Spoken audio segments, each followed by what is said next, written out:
Prince Albert of Saxe-Coburg and Gotha was the consort of Queen Victoria from their marriage on February 10, 1840 until his death in 1861. Albert was born in the Saxon Duchy of Saxe-Coburg-Saalfeld to a family connected to many of Europe's ruling monarchs. At the age of 20, he married his first cousin Victoria. They had 9 children. Initially he felt constrained by his role as consort, which did not afford him power or responsibilities.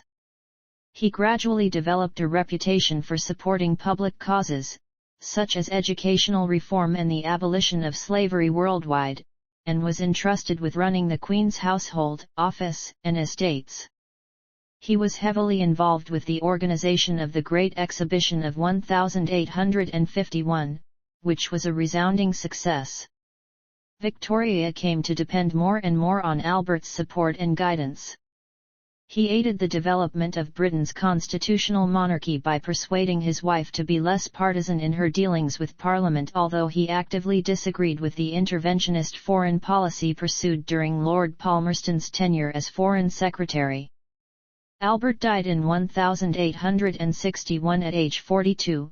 Devastating Victoria so much that she entered into a deep state of mourning and wore black for the rest of her life. On her death in 1901, their eldest son succeeded as Edward VII, the first British monarch of the House of Saxe-Coburg and Gotha, named after the ducal house to which Albert belonged. Early life. Prince Albert was born on August 26, 1819, at Schloss Rosenau, near Coburg, Germany, the second son of Ernest III, Duke of Saxe-Coburg-Saalfeld, and his first wife, Louise of Saxe-Gotha-Altenburg. His first cousin and future wife, Victoria, was born earlier in the same year with the assistance of the same accoucheuse, Charlotte von Siebold. He was baptized into the Lutheran Evangelical Church on September 19, 1819 in the Marble Hall at Schloss Rosenau, with water taken from the local river, the Itz. His godparents were his paternal grandmother, the Dowager Duchess of Saxe-Coburg-Saalfeld, his maternal grandfather, the Duke of Saxe-Gotha-Altenburg, the Emperor of Austria, the Duke of Teschen, and Emmanuel, Count of Mensdorf-Poerli. In 1825, Albert's great-uncle, Frederick IV, Duke of Saxe-Gotha-Altenburg, died, which led to a realignment of the Saxon duchies the following year, and Albert's father became the first reigning Duke of Saxe-Coburg and Gotha. Albert and his elder brother, Ernest, spent their youth in close companionship, which was marred by their parents' turbulent marriage and eventual separation and divorce. After their mother was exiled from court in 1824, she married her lover, Alexander von Hanstein, Count of Palzig and Beiersdorf. She presumably never saw her children again, and died of cancer at the age of 30 in 1831. The following year, their father married his niece, his son's cousin Princess Marie of Württemberg. Their marriage was not close, however, and Marie had little if any impact on her stepchildren's lives. The brothers were educated privately at home by Christoph Fleurskutz and later studied in Brussels, where Adolphe Quetelet was one of their tutors. Like many other German princes, Albert attended the University of Bonn, where he studied law, political economy, philosophy, and the history of art. He played music and he excelled at sport, especially fencing and riding. His tutors at Bonn included the philosopher Fichte and the poet Schlegel. Marriage. The idea of marriage between Albert and his cousin, Victoria, was first documented in an 1821 letter from his paternal grandmother, the Dowager Duchess of Saxe-Coburg-Saalfeld, who said that he was the pendant to the pretty cousin. By 1836, this idea had also arisen in the mind of their ambitious uncle Leopold, who had been king of the Belgians since 1831. At this time, Victoria was the heir presumptive to the British throne. Her father, Prince Edward, Duke of Kent and Strathern, the fourth son of King George III, had died when she was an infant, and her elderly uncle, King William IV, had no surviving legitimate children. Her mother, the Duchess of Kent, was the sister of both Albert's father the Duke of Saxe-Coburg and Gotha and King Leopold. Leopold arranged for his sister, Victoria's mother, to invite the Duke of Saxe-Coburg and Gotha and his two sons to visit her in May 1836, with the purpose of meeting Victoria. William IV, however, disapproved of any match with the Coburgs, and instead favoured the suit of Prince Alexander, second son of the Prince of Orange. Victoria was well aware of the various matrimonial plans and critically appraised a parade of eligible princes. She wrote, "Is extremely handsome, his hair is about the same color as mine, his eyes are large and blue, and he has a beautiful nose and a very sweet mouth with fine teeth, but the charm of his countenance is his expression, which is most delightful." Alexander, on the other hand, she described as very plain. Victoria wrote to her uncle Leopold to thank him for the prospect of great happiness you have contributed to give me, in the person of dear Albert. He possesses every quality that could be desired to render me perfectly happy. Although the parties did not undertake a formal engagement, both the family and their retainers widely assumed that the match would take place. Victoria came to the throne aged 18 on June 20, 1837. Her letters of the time show interest in Albert's education for the role he would have to play, although she resisted attempts to rush her into marriage. In the winter of 1838–39, the prince visited Italy, accompanied by the Coburg family's confidential advisor, Baron Stockmar. Albert returned to the United Kingdom with Ernest in October 1839 to visit the Queen, with the objective of settling the marriage. Albert and Victoria felt mutual affection and the Queen proposed to him on October 15, 1839. Victoria's intention to marry was declared formally to the Privy Council on November 23, and the couple married on February 10, 1840 at the Chapel Royal, St. James's Palace. Just before the marriage, Albert was naturalised by Act of Parliament, and granted the style of Royal Highness by an order in council. Initially Albert was not popular with the British public. He was perceived to be from an impoverished and undistinguished minor state, barely larger than a small English county. The British Prime Minister, Lord Melbourne, advised the Queen against granting her husband the title of King Consort.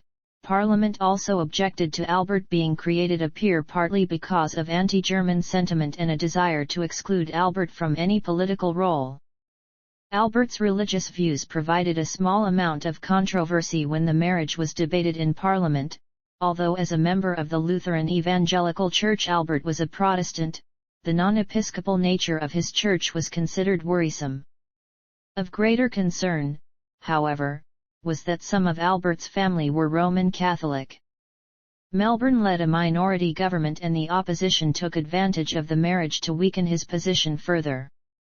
They opposed a British peerage for Albert and granted him a smaller annuity than previous consorts, £30,000 instead of the usual £50,000. Albert claimed that he had no need of a British peerage, writing, "It would almost be a step downwards, for as a Duke of Saxony, I feel myself much higher than a Duke of York or Kent." For the next 17 years, Albert was formally titled HRH Prince Albert until, on June 25, 1857, Victoria formally granted him the title Prince Consort. Victoria explained, in a letter to Lord Palmerston on March 15, 1857, that she was inclined to content herself by simply giving her husband by letters patent the title of Prince Consort, which can injure no one while it will give him an English title consistent with his position, and avoid his being treated by foreign courts as a junior member of the House of Saxe-Coburg. Consort of the Queen. The position in which Albert was placed by his marriage, while one of distinction, also offered considerable difficulties. In his own words, "I am very happy and contented, but the difficulty in filling my place with the proper dignity is that I am only the husband, not the master in the house." The Queen's household was run by her former governess, Baroness Leysen. Albert referred to her as the House Dragon, and maneuvered to dislodge the Baroness from her position. Within 2 months of the marriage, Victoria was pregnant. Albert started to take on public roles. He became president of the Society for the Extinction of Slavery, and helped Victoria privately with her government paperwork. In June 1840, while on a public carriage ride, Albert and the pregnant Victoria were shot at by Edward Oxford, who was later judged insane. Neither Albert nor Victoria was hurt, and Albert was praised in the newspapers for his courage and coolness during the attack. He was gaining public support as well as political influence, which showed itself practically when, in August, Parliament passed the Regency Act 1840 to designate him regent in the event of Victoria's death before their child reached the age of majority. Their first child, Victoria, named after her mother, was born in November. 8 other children would follow over the next 17 years. All 9 children survived to adulthood, which was remarkable for the era, and which biographer Hermione Hobhouse credited to Albert's enlightened influence on the healthy running of the nursery. In early 1841, he successfully removed the nursery from Leysen's pervasive control, and in September 1842, Leysen left Britain permanently, much to Albert's relief. After the 1841 general election, Melbourne was replaced as Prime Minister by Sir Robert Peel, who appointed Albert as chairman of the Royal Commission in charge of redecorating the new Palace of Westminster. The palace had burned down 7 years before, and was being rebuilt. As a patron and purchaser of pictures and sculpture, the commission was set up to promote the fine arts in Britain.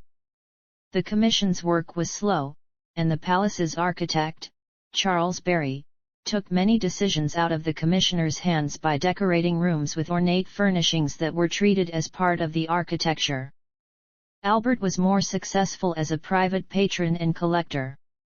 Among his notable purchases were early German and Italian paintings such as Lucas Cranach the Elder's Apollo and Diana and Fra Angelico's St. Peter Martyr, and contemporary pieces from Franz Xaver Winterhalter and Edwin Landseer. Ludwig Gruner, of Dresden, assisted Albert in buying artworks of the highest quality. Albert and Victoria were shot at again on both 29 and May 30, 1842, but were unhurt. The culprit, John Francis, was detained and condemned to death, although he was later reprieved. Some of their early unpopularity came about because of their stiffness and adherence to protocol in public, though in private the couple were more easygoing. In early 1844, Victoria and Albert were apart for the first time since their marriage when he returned to Coburg on the death of his father. By 1844, Albert had managed to modernize the royal finances and, through various economies, had sufficient capital to purchase Osborne House on the Isle of Wight as a private residence for their growing family. Over the next few years a house modelled in the style of an Italianate villa was built to the designs of Albert and Thomas Cubitt. Albert laid out the grounds, and improved the estate and farm. Albert managed and improved the other royal estates. His model farm at Windsor was admired by his biographers, and under his stewardship the revenues of the Duchy of Cornwall, the hereditary property of the Prince of Wales, steadily increased. Unlike many landowners who approved of child labour and opposed Peel's repeal of the Corn Laws, Albert supported moves to raise working ages and free up trade. In 1846, Albert was rebuked by Lord George Bentinck when he attended the debate on the Corn Laws in the House of Commons to give tacit support to Peel. During Peel's premiership, Albert's authority behind, or beside, the throne became more apparent. He had access to all the Queen's papers, was drafting her correspondence and was present when she met her ministers. He would even see them alone in her absence. The clerk of the Privy Council, Charles Greville, wrote of him, "He is king to all intents and purposes." In 1847, Victoria and Albert spent a rainy holiday in the west of Scotland at Loch Lagan, but heard from their doctor, Sir James Clark, that Clark's son had enjoyed dry, sunny days farther east at Balmoral Castle. The tenant of Balmoral, Sir Robert Gordon, died suddenly in early October, and Albert began negotiations to take over the lease from the owner, the Earl Fife. In May the following year, Albert leased Balmoral, which he had never visited. In September 1848 he, his wife and their older children went there for the first time. They came to relish the privacy it afforded. Reformer and innovator. Foreign affairs. Revolutions spread throughout Europe in 1848 as the result of a widespread economic crisis. Throughout the year, Victoria and Albert complained about Foreign Secretary Palmerston's independent foreign policy, which they believed further destabilized continental European powers. Albert was concerned for many of his royal relatives, a number of whom were deposed by revolutionaries. He and Victoria, who gave birth to their daughter Louise during that year, spent some time away from London in the relative safety of Osborne. Although there were sporadic demonstrations in England, no effective revolutionary action took place. Domestic reforms. According to historian G. M. Trevelyan, regarding the prince and home affairs, his influence over the Queen was on the whole liberal. He greatly admired Peel, was a strong free trader, and took more interest in scientific and commercial progress, and less in sport and fashion than was at all popular in the best society. In 1847, Albert was elected Chancellor of the University of Cambridge after a close contest with the Earl of Powys. He used his position as Chancellor to campaign successfully for reformed and more modern university curricula, expanding the subjects taught beyond the traditional mathematics and classics to include modern history and the natural sciences. Albert gained public acclaim when he expressed paternalistic, yet well-meaning, and philanthropic views. In an 1848 speech to the Society for the Improvement of the Condition of the Laboring Classes, of which he was president, he expressed his sympathy and interest for that class of our community who have most of the toil and fewest of the enjoyments of this world. It was the duty of those who, under the blessings of divine providence, enjoy station, wealth, and education to assist those less fortunate than themselves. His progressive and relatively liberal ideas were expressed by his support of emancipation, technological progress, science education, the ideas of Charles Darwin, and the welfare of the working classes. Albert led reforms in university education, welfare, and the royal finances and supported the campaign against slavery. He also had a special interest in applying science and art to manufacturing industry. The Great Exhibition of 1851 arose from the annual exhibitions of the Society of Arts, of which Albert was president from 1843, and owed most of its success to his efforts to promote it. Albert served as president of the Royal Commission for the exhibition of 1851, and had to fight for every stage of the project. In the House of Lords, Lord Brougham fulminated against the proposal to hold the exhibition in Hyde Park. Opponents of the exhibition prophesied that foreign rogues and revolutionists would overrun England, subvert the morals of the people, and destroy their faith. Albert thought such talk absurd and quietly persevered, trusting always that British manufacturing would benefit from exposure to the best products of foreign countries. The Queen opened the exhibition in a specially designed and built glass building known as the Crystal Palace on May 1, 1851. It proved a colossal success. A surplus of £180,000 was used to purchase land in South Kensington on which to establish educational and cultural institutions including the Natural History Museum, Science Museum, Imperial College London and what would later be named the Royal Albert Hall and the Victoria and Albert Museum. The area was referred to as Albertopolis by skeptics. Family and public life. In 1852, John Camden Neild, an eccentric miser, left Victoria an unexpected legacy, which Albert used to obtain the freehold of Balmoral. As usual, he embarked on an extensive program of improvements. The same year, he was appointed to several of the offices left vacant by the death of the Duke of Wellington, including the Mastership of Trinity House and the Colonelcy of the Grenadier Guards. With Wellington's passing, Albert was able to propose and campaign for modernization of the army, which was long overdue.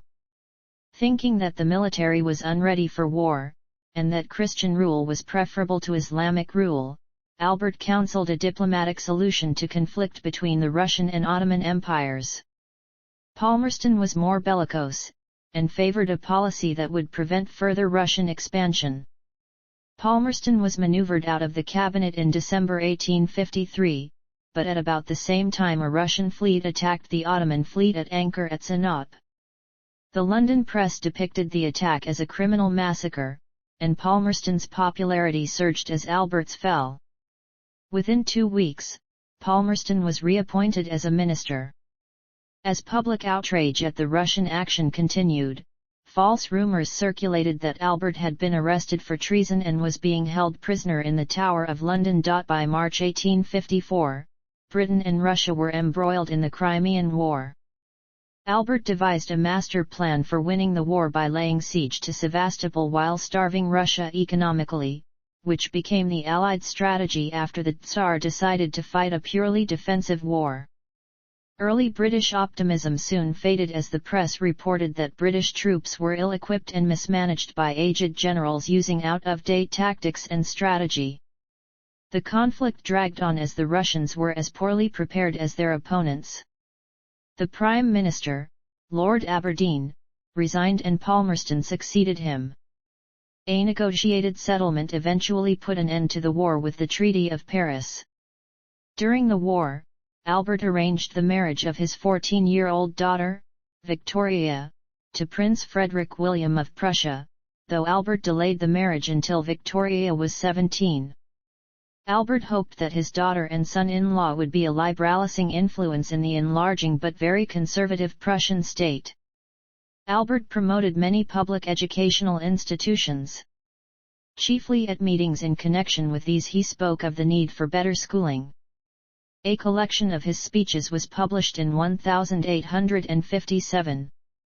Recognized as a supporter of education and technological progress, he was invited to speak at scientific meetings, such as the memorable address he delivered as president of the British Association for the Advancement of Science when it met at Aberdeen in 1859. His espousal of science met with clerical opposition. He and Palmerston unsuccessfully recommended a knighthood for Charles Darwin, after the publication of On the Origin of Species, which was opposed by the Bishop of Oxford. Albert continued to devote himself to the education of his family and the management of the royal household. His children's governess, Lady Littleton, thought him unusually kind and patient, and described him joining in family games with enthusiasm. He felt keenly the departure of his eldest daughter for Prussia when she married her fiancé at the beginning of 1858, and was disappointed that his eldest son, the Prince of Wales, did not respond well to the intense educational program that Albert had designed for him. At the age of 7, the Prince of Wales was expected to take 6 hours of instruction, including an hour of German and an hour of French every day. When the Prince of Wales failed at his lessons, Albert caned him. Corporal punishment was common at the time, and was not thought unduly harsh. Albert's biographer Roger Fulford wrote that the relationships between the family members were friendly, affectionate, and normal. There is no evidence either in the royal archives or in the printed authorities to justify the belief that the relations between the prince and his eldest son were other than deeply affectionate. Philip Magnus wrote in his biography of Albert's eldest son that Albert tried to treat his children as equals, and they were able to penetrate his stiffness and reserve because they realized instinctively not only that he loved them but that he enjoyed and needed their company. Albert was a talented amateur musician and composer. For his wedding, he composed a duet, Die Liebe hat uns nun vereint. Felix Mendelssohn described Albert playing the Buckingham Palace organ so charmingly and clearly and correctly that it would have done credit to any professional. Following tuition from George Elvey, the organist at St. George's Chapel, Windsor, Albert composed several choral pieces for Anglican worship, including settings of the Te Deum and Jubilati, and an anthem, Out of the Deep.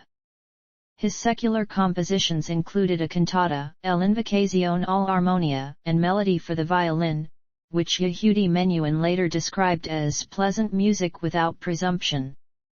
Illness and death. In August 1859, Albert fell seriously ill with stomach cramps. His steadily worsening medical condition led to a sense of despair. Biographer Robert Rhodes James describes Albert as having lost the will to live.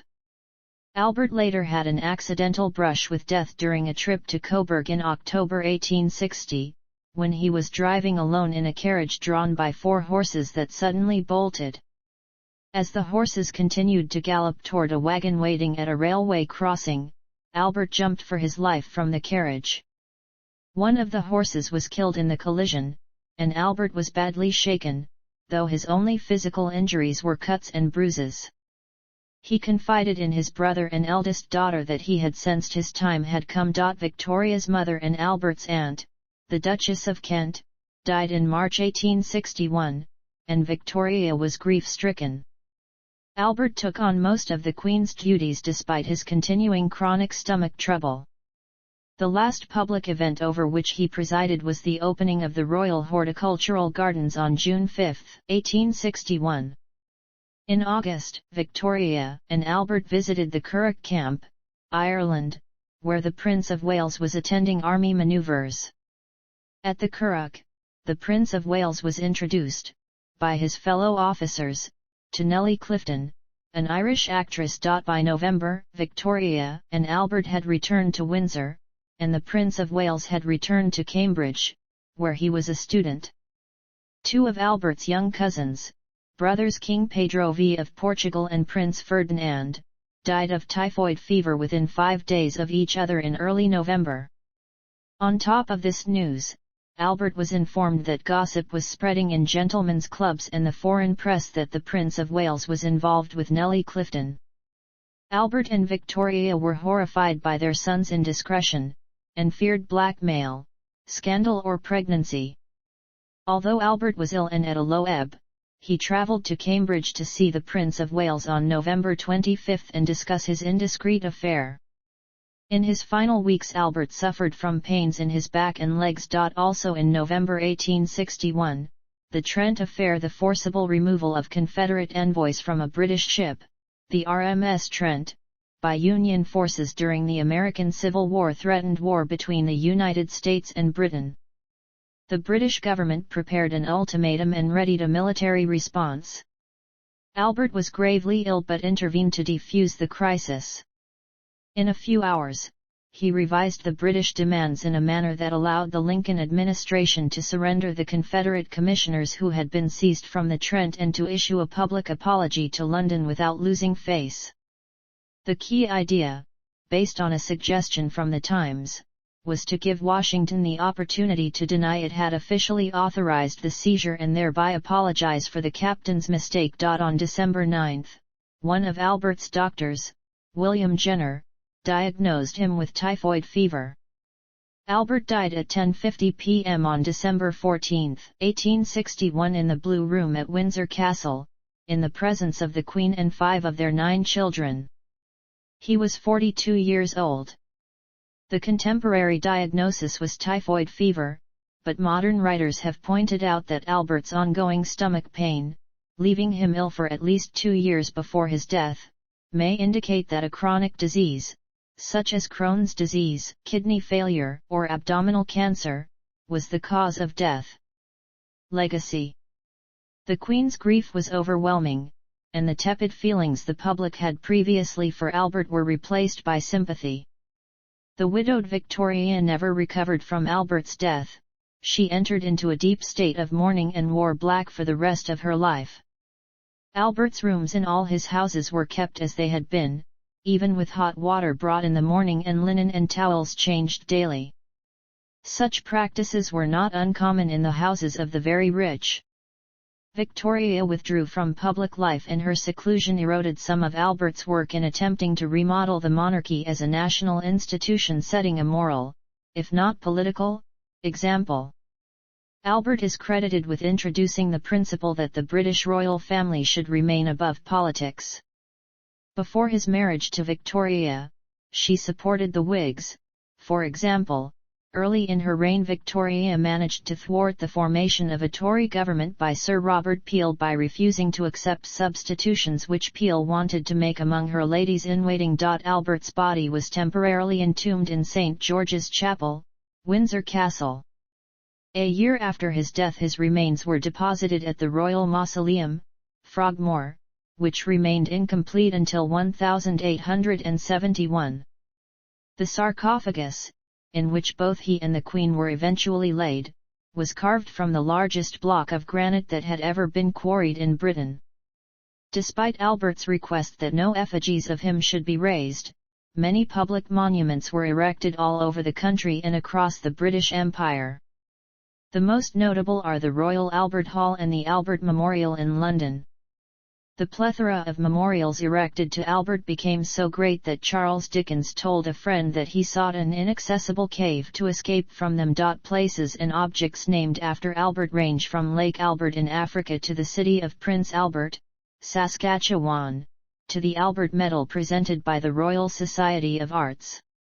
4 regiments of the British Army were named after him: 11th Hussars, Prince Albert's Light Infantry, Prince Albert's own Leicestershire Regiment of Yeomanry Cavalry, and the Prince Consort's own Rifle Brigade. He and Queen Victoria showed a keen interest in the establishment and development of Aldershot in Hampshire as a garrison town in the 1850s. They had a wooden royal pavilion built there in which they would often stay when attending military reviews. Albert established and endowed the Prince Consort's library at Aldershot, which still exists today. In 1851, botanist John Lindley named a tree from Patagonia, Saxe-Coburg, after one of the prince's titles, with the prince's permission. Biographies published after his death were typically heavy on eulogy. Theodore Martin's 5-volume magnum opus was authorized and supervised by Queen Victoria, and her influence shows in its pages. Nevertheless, it is an accurate and exhaustive account.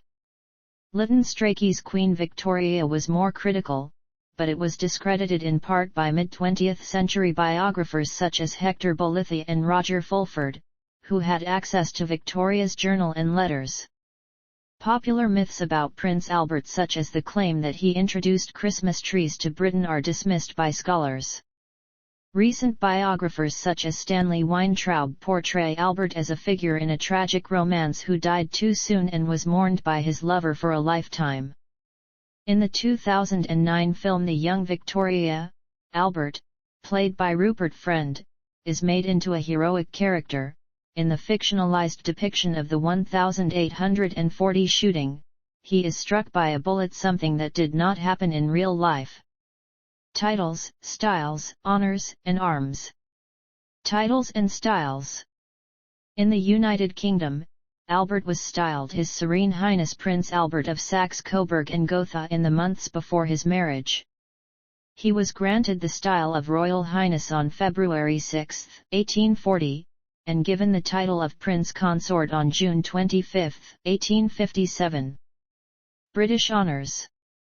K.G., Royal Knight of the Garter, December 16, 1839. G.C.B., Knight Grand Cross of the Bath, March 6, 1840, Great Master, May 25, 1847.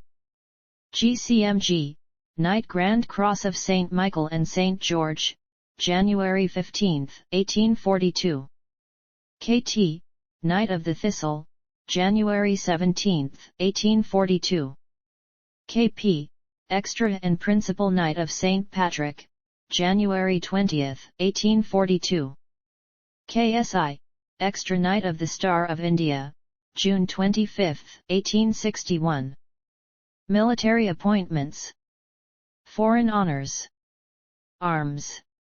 Upon his marriage to Queen Victoria in 1840, Prince Albert received a personal grant of arms, being the royal coat of arms of the United Kingdom differenced by a white three-point label with a red cross in the centre, quartered with his ancestral arms of Saxony. They are blazoned, quarterly, first and fourth, the royal arms, with overall a label of 3 points argent charged on the centre with cross gules, second and third, berry of 10 or and sable, a crown of rue in bend vert. The arms are unusual, being described by St. Aveling as a singular example of quartering differenced arms, is not in accordance with the rules of heraldry, and is in itself an heraldic contradiction. Prior to his marriage Albert used the arms of his father undifferenced, in accordance with German custom. Albert's garter stall plate displays his arms surmounted by a royal crown with 6 crests for the House of Saxe-Coburg and Gotha. These are from left to right: 1 a bull's head cabochette gules armed and ringed argent, crowned or, the rim checky gules and argent for mark. 2 out of a coronet or, 2 buffalo horns argent, attached to the outer edge of 5 branches fesswise each with 3 linden leaves vert for Thuringia. 3 out of a coronet or, a pyramidal chapeau charged with the arms of Saxony ensigned by a plume of peacock feathers proper out of a coronet also or for Saxony. 4 a bearded man in profile coupe below the shoulders clothed poly argent and gules, the pointed coronet similarly poly terminating in a plume of 3 peacock feathers for Meissen. 5 a demi-griffin displayed or, winged sable, collared and longed gules for Ulich. 6 out of a coronet or, a panache of peacock feathers proper for Berg. The supporters were the crowned lion of England and the unicorn of Scotland charged on the shoulder with a label as in the arms. Albert's personal motto is the German True und Fest. This motto was also used by Prince Albert's own or the 11th Hussars. Issue. Prince Albert's 42 grandchildren included 4 reigning monarchs: King George V of the United Kingdom, Wilhelm II, German Emperor, Ernest Louis, Grand Duke of Hesse, and Charles Edward, Duke of Saxe-Coburg and Gotha, and 5 consorts of monarchs: Empress Alexandra of Russia and Queen Maud of Norway, Sophia of Greece, Victoria Eugenie of Spain, and Marie of Romania. Albert's many descendants include royalty and nobility throughout Europe. Ancestry. See also John Brown. List of coupled cousins. Royal Albert Memorial Museum. Notes.